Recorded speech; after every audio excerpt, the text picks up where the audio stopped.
अपनी कहानी अगर आप सुनाएं, बहुत सारे बच्चे लाइव जुड़े हुए हैं इस टाइम, यूट्यूब पे भी ये चल रहा है। आप अपनी लाइव अपनी एक बार कहानी बताएं, कैसे आपने तैयारी की, कहाँ से आप आते हैं, कैसे ऑनलाइन तैयारी से आप सेलेक्ट हो गए, और अगर कोई बच्चा सिर्फ ऑनलाइन तैयारी कर रहा है तो कैसे करने चाहिए, कैसे अपना शेड्यूल मैनेज करे। जी सर, डेफिनेटली। मैंने अपनी प्रिपरेशन 2022 में स्टार्ट की थी। उस टाइम मैंने प्रारंभ बैच जो ओनली आईएएस का चलता था वो मैंने ज्वाइन किया। वो मेरा फाउंडेशनल कोर्स था। उसके बाद मैंने सारे YouTube editorial analysis, prelim booster by Rishabh sir और इकोनॉमी सीरीज़, सीसैट इनिशिएटिव सब मैंने ज्वाइन किया। और 8 से 10 घंटे सर मैं रेगुलरली पढ़ती थी। फिर उसके बाद प्रीलिम्स के लिए मैंने स्पेसिफिकली पीवाईक्यू पे फोकस किया। स्टैटिक को बार बार रिवाइज़ किया जितनी बार हो सके। सर देवेंद्र सर कहते थे कि 10 बार रिवाइज़ करो अगर हो सके तो, अलग अलग तरीके से। फिर उसके बाद मैंने कुछ टेस्ट भी लगाए और फिर मेरा प्रीलिम्स 2023 का बहुत अच्छे मार्जिन से पास हुआ। फिर मेंस, फिर मैं इंटरव्यू तक गई सर, पर अनफॉर्चुनेटली 2023 में मेरा नहीं हुआ। बहुत ही कम मार्जिन से मेरा नहीं हुआ। वो बहुत ही लोवेस्ट फेज था।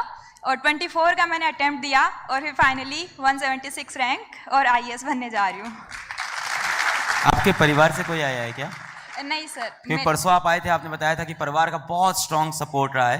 तो ये जब बैच में हमारे साथ गए तो बैच में लड़कियां पूछ रही हैं कि मैम आप पे शादी का प्रेशर तो नहीं था? मैम शादी का प्रेशर तो, यहाँ भी बहुत सारी लड़कियां इस चीज़ से रिलेट कर सकती हैं। जनरली बहुत से बच्चे होंगे यहाँ, part of UP, part of Bihar, part of शायद उड़ीसा से भी हों, पार्ट ऑफ एमपी से हों।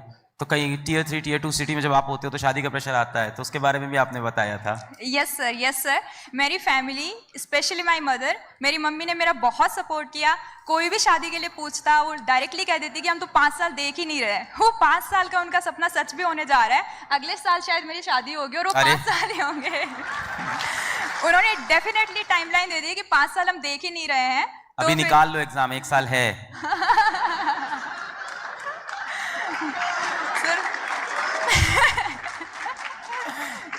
सर कोई भी रिश्ता आता, डेफिनेटली रिश्ता आता ही है शहरों में कि आपकी बच्ची है, अब बीटेक भी हो गई है, जॉब भी कर ली है, अब क्या कर रही है। क्योंकि किसी को नहीं पता था कि मैं प्रिपेयर कर रही हूँ, सबको लगता था कि मैं जॉब कर रही हूँ। क्योंकि फालतू का सोशल प्रेशर मुझे ऐड नहीं करना था सर। तो मैं अकेले अपने घर में पढ़ती थी। मेरी मदर ऐसे किसी को भी एंट्री नहीं देती थी कि बेटी तो काम कर रही है, लैपटॉप पे है, मीटिंग में है। बहुत हद से ज़्यादा सपोर्ट किया सर उन्होंने। और उन्हीं की वजह से, मतलब मेहनत चलो अपनी होती है, बट जो इन्वायरमेंट उन्होंने मुझे प्रोवाइड किया, बहुत ही सपोर्टिव इन्वायरमेंट, उनके बिना ये नहीं हो पाता। तो थैंक्स टू माय मॉम। अगर वो अभी लाइव सुन रही है, मैंने लिंक शेयर किया है। आपने लाइव लिंक शेयर किया है मम्मी को, देख रही होंगी। Thank you ma'am.